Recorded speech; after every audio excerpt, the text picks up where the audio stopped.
Welcome to the Kaiser Report. I'm Max Kaiser. America still celebrates Labor Day, despite the fact that all their wealth-creating jobs were long ago shipped to China. But as it was these wealth-creating jobs and the rising wages of the middle classes that built America into a wealthy nation, we ask, is China's rise unstoppable?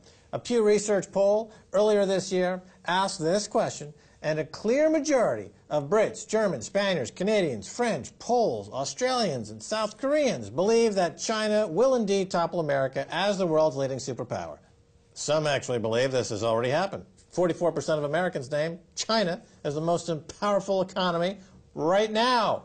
Only 39% of Americans thought the U.S. was the #1 economy. Oh my God, Stacey, this is shocking news. Tell me more.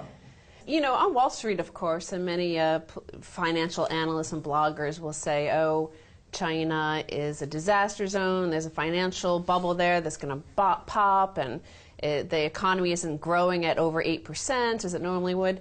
But I thought those polls were interesting when they're asking common people, normal people who actually have to work for a living.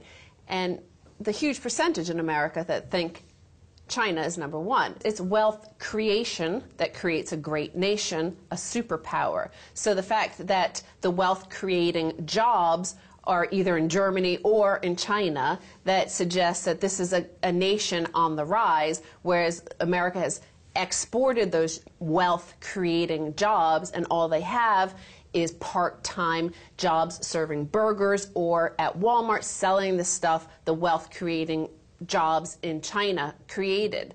So you have that, but also you have in Detroit, which was the #1 location for wealth creating jobs, the #1 for GDP per capita, only 40, 50 years ago, before the U.S. decided, once they went off the gold standard, to send the jobs overseas. You have this tweet.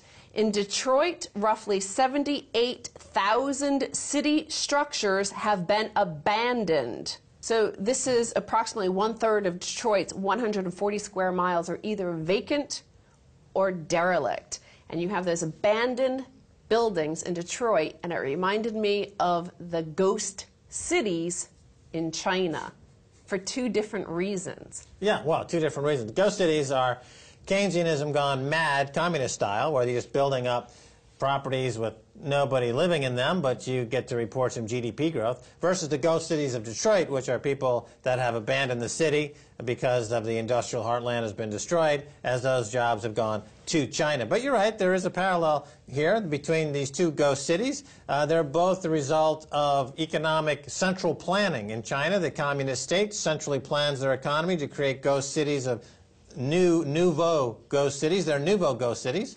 And in America, it's old money ghost cities based on central planning. Remember, Detroit went bust because America's central planners decided not to let America compete. They decided to let Wall Street rule the roost and to let monetary authorities decide what the price of money should be. And that created this enormous wealth chasm. We haven't seen such a chasm since the Gilded Age.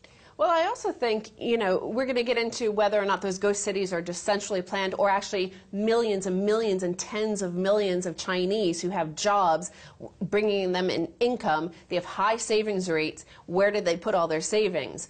But the other thing, I look at it and it seems like it happened so sudden that the entire nation of the United States sent all of their wealth-producing jobs to China so rapidly. It was like a windfall. It was like a lottery winner that China became. Suddenly, everybody had these amazing wealth-producing jobs. So they didn't know what to spend the money on, and they also didn't have an advanced banking system like the hundreds of years of banking system across Europe and then into America, where you had hundreds of years of a banking system, and a stable banking system, relatively stable, where people had a place to put their savings and capital markets. Whereas China, everything was thrust upon them so suddenly, sent over as a free gift from the American worker. Right, but, you know, it used to be where countries would compete with each other. You know, particularly during the period of mercantilism, where you had this grand global game, and there was a gold standard at that time.